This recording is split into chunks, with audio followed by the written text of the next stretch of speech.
আওয়ামী লীগের যারা সামাজিকভাবে গ্রহণযোগ্য তারা বিএনপিতে যোগ দিতে পারবেন বললেন আমির খসরু। ঢাকা সেনানিবাস ঘিরে মিছিল সমাবেশ বিক্ষোভে নিষেধাজ্ঞা। আগস্টে অভিযানে নামবে ভারত, আওয়ামী লীগ নেতাদের ছাড়তে হবে ভারত। পিপি জানতে চাইলেন মমতাজের স্বামী কজন, নাম কি, থামালেন বিচারক। সেনাবাহিনীকে যুদ্ধের প্রস্তুতি নিতে বললেন কিম জং উন। শ্রীলঙ্কায় শাকিব খান। আমি শালীন, আপনারা দেখছেন টাইমস ফ্ল্যাশ। আওয়ামী লীগের যারা সামাজিকভাবে গ্রহণযোগ্য তারা বিএনপিতে যোগ দিতে পারবেন এমন কথা বলেছেন বিএনপির আমির খসরু। আমির খসরু বলেন, দীর্ঘদিন পর এভাবে সদস্য সংগ্রহ করার সুযোগ আমাদের সামনে এসেছে, এটিকে কাজে লাগাতে হবে। দেশের সবচেয়ে বড় দল বিএনপিতে যোগ দেয়া গর্বের বিষয়। এজন্য অনুষ্ঠান করে সবার উপস্থিতিতে দলের প্রত্যেকটি ইউনিট সদস্য সংগ্রহ করবে। এগুলো মেইন স্ট্রিম মিডিয়ায় প্রচার করা হবে, পাশাপাশি ফেসবুকেও দিতে হবে।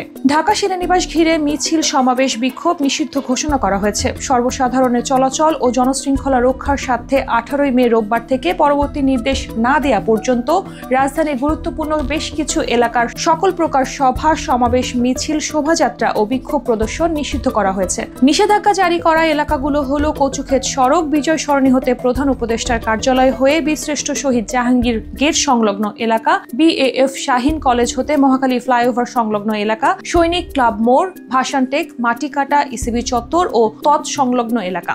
আন্তঃবাহিনী জনসংযোগ পরিদপ্তর শনিবার এক বিজ্ঞপ্তির মাধ্যমে এ তথ্য জানিয়েছে। পিপি জানতে চাইলেন মমতাজের স্বামী কজন, নাম কি, থামালেন বিচারক। আদালতে রাষ্ট্রপক্ষের আইনজীবী মমতাজকে প্রশ্ন করেন, সংসদে দাঁড়িয়ে জিয়াউর রহমান খালেদা জিয়ার বাপের নাম জানতে চান, বলেন তো আপনার বাপের নাম কি, স্বামী কজন, স্বামীর নাম কি। এ সময় বিচারক তাকে থামিয়ে দিয়ে মামলার বিষয়ে কথা বলতে বলেন। শুনানি শেষে আদালত জামিন আবেদন নামঞ্জুর করে তাকে কারাগারে পাঠানোর নির্দেশ দেন। আগস্টে ভারত সরকার তার দেশে বড় আকারে গ্রেফতার অভিযান শুরু করবে। তার আগেই ভারত ছাড়তে হবে আওয়ামী লীগ নেতাদের। জানা গেছে, নিরাপদ আশ্রয় খুঁজে নিতে ভারতের আইন শৃঙ্খলা রক্ষাকারী বাহিনীর সদস্যরা আওয়ামী লীগ নেতাকর্মীদের আরো 2-3 মাস সময় দিতে চায়। আগামী আগস্টে ভারত সরকার গ্রেফতার অভিযান আরো বাড়াবে। দেশটির সরকার সীমান্ত পাড়ি দিয়ে পালিয়ে আশ্রয় নেওয়া আওয়ামী লীগ নেতাদেরও ভারত ছাড়ার চাপ দিয়েছে। পশ্চিমবঙ্গ, ত্রিপুরা, অরুণাচল, মেঘালয় সহ ভারতের আরো কয়েকটি রাজ্যে ক্ষমতাচ্যুত আওয়ামী লীগের লক্ষাধিক নেতা আশ্রয় নিয়েছেন। 9 মাসেরও বেশি সময় নিরাপদে বসবাস করলেও অবৈধ নাগরিকদের বসবাস ঠেকাতে ভারত সরকারের অবস্থান আওয়ামী লীগের নেতাদের ভেতরে দুশ্চিন্তা বাড়িয়ে দিয়েছে।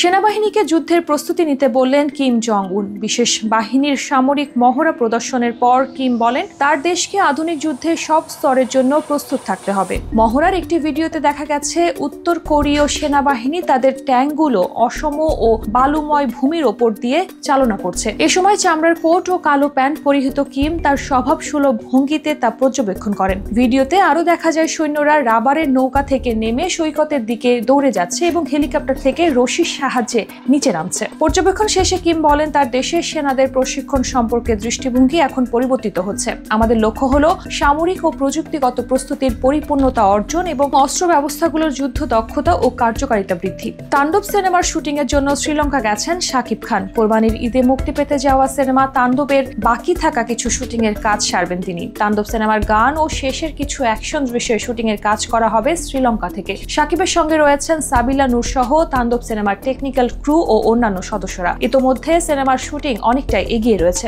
যেগুলোর প্রায় 70% ঢাকা, রাজশাহী সহ দেশের বিভিন্ন জায়গা থেকে সম্পন্ন হয়েছে। সিনেমাটি প্রযোজনা করেছেন শাহরিয়ার শাকিল। শাকিব, সাবিলা ছাড়াও সিনেমাতে আরো আছেন জয়া আহসান, FS নাইম, আফজাল হোসেন সহ আরো অনেকেই। এরকম আরো তথ্য পেতে চোখ রাখুন বাংলাদেশ টাইমস.com-এ।